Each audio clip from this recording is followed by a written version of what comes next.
So the idea was to do the Three Peaks Challenge, which means summiting the highest three peaks in Britain. So in Scotland, that's Ben Nevis, and then in England, it's Scafell Pike, and then in Wales, it's Snowdon, which is normally accepted as a challenge in its own right. But then I decided to put my own kind of unusual brand of fundraising to it, and decided to attempt this particular challenge wearing my deep sea diving suit.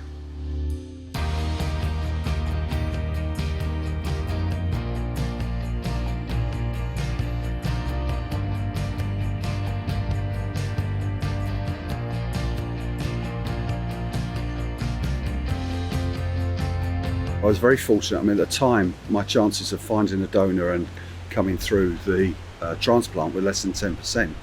So I'm very lucky that I actually, managed to come through that particular procedure.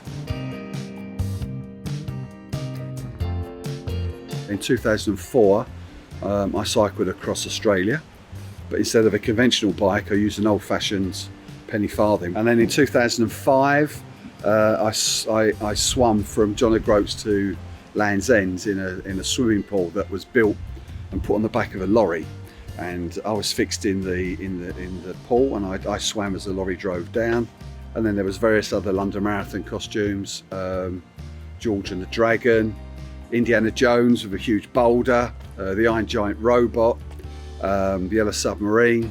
I crawled around it as a snail. So there was that kind of angle that hopefully was going to put a smile on people's faces.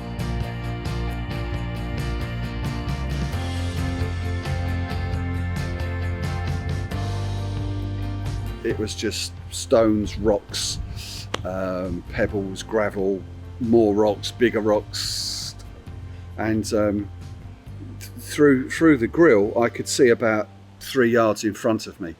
So I would look at what was actually 3 yards in front of me. So at times I was, it was almost like a bit of a if not a leap of faith, a step of faith. And I found that again, as well as the physical exertion of the event, the mental side of things, I just couldn't ever afford to switch off. So at one point I just had to stop, because I just had, and I still got it, all these visions of all these stones in front of me.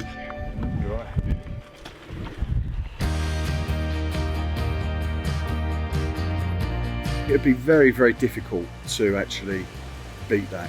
If I was going to do something else, it would actually need to be better than what we've just done. That would be difficult to achieve. However, there is a little kind of opportunity or gap, or you might say terms and conditions, that if somebody approached me and said, look, if with your involvement we could do this project and it would raise a serious amount of money for cancer sufferers or children's charity or something like that, then I think I'd be very hard-hearted not to consider taking part in it.